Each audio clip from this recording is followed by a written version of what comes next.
What's up, family? This is Caden with Urban Finance. So there is blood in the stock market today. And so I'm going to be selling two of my companies, and then I'll be picking up shares of these two companies. If you're new to this channel, I talk about everything related to financial literacy, investing, and urban finance. And urban finance is whatever I feel like talking about, if I'm being honest. So go ahead and smash the like button if you haven't already. It really helps out the channel, and it's free. I like free stuff. Subscribe to the page and hit the bell to be notified of when I post something new. And nothing in this video is financial advice, just for information purposes only. All right, let's jump in. So a general rule of thumb for those that follow the Can Slim method is never take money from a stock that is making you money to invest in a stock that is actually losing money. And there's an exception to this rule though, and here it is. So when there's a company that you believe in that is trading at a significant discount, you know that even if the stock was to be cut in half, you will still invest in it because you truly believe that this company will be successful in the long run, then I do think it makes sense to take money from a company that may be making you money right now, but doesn't necessarily have the same growth potential as another company that is selling at a discount. And that's exactly what I did. And so the first company that I sold is JetBlue.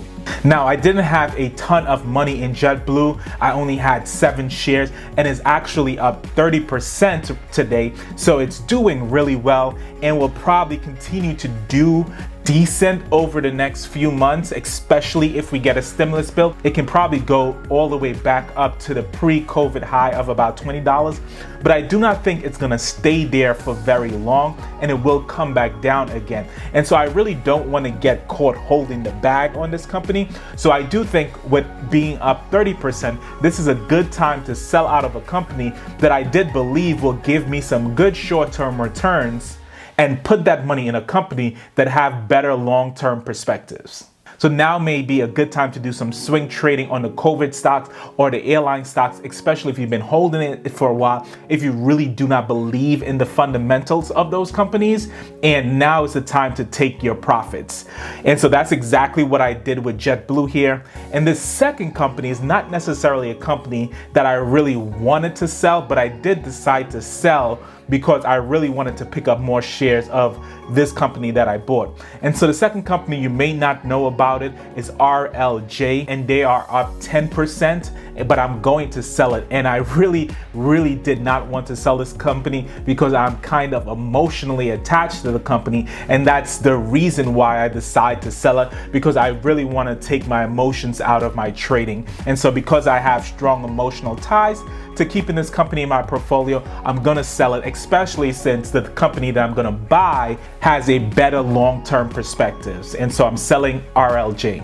And so that freed up about $400 or $500 in my portfolio in order to pick up these two companies. So these two companies are down significantly because China has taken its first step to curb the monopolistic powers of their tech companies. And so this is like Alibaba and JD.com. We see this happening in the United States with Facebook and Google as well. And so when these type of things happen, these stocks become very volatile and they start to spike, both up and down, and in this case obviously down for a while, but I do think these companies will both recover very soon. The cautious investor would probably wait to see what happened with these regulations.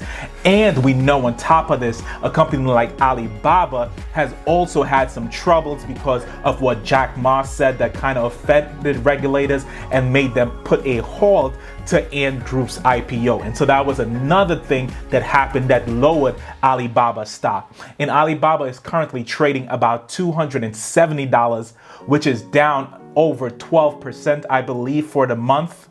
And so I do think that this is a huge time to buy into this company. And if we take a look at what analyst forecast was for this company, obviously this is before these regulations, but I don't think it's going to change significantly even as a result of these regulations, because the company is still extraordinarily profitable. So on the high end, the target 12 months price for Alibaba is $2,600. And on the low end, the target 12 month price for Alibaba is over $1,900. And so these account for over a 600% growth. And so the outlook for these companies are really good.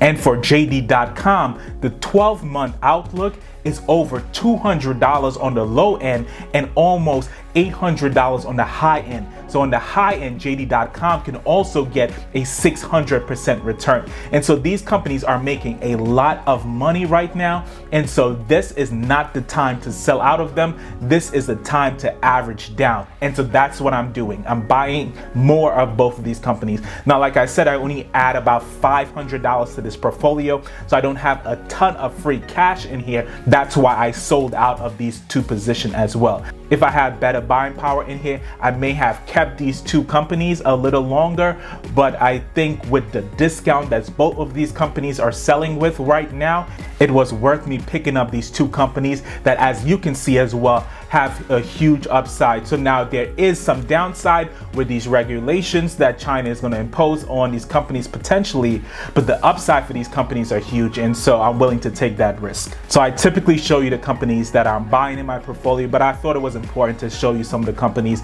that I'm actually getting rid of, because that would add a little additional transparency. And if you want a video, maybe I can do a video in the future about all of the companies that I'm currently holding in my portfolio. If you would like to see that, let me know, and I'll probably make a video about that. All right, YouTube family, thank you for watching. If you haven't already, go ahead and smash the like button. That truly helps out the channel. Subscribe to the page and hit the bell to be notified of when I post something new. And if you have any general questions, let me know in the comment section below. If there are any stocks that you would like me to check out, let me know in the comment section below. And like I always say, even in the midst of these crazy times, God bless you, and remember to live your best life.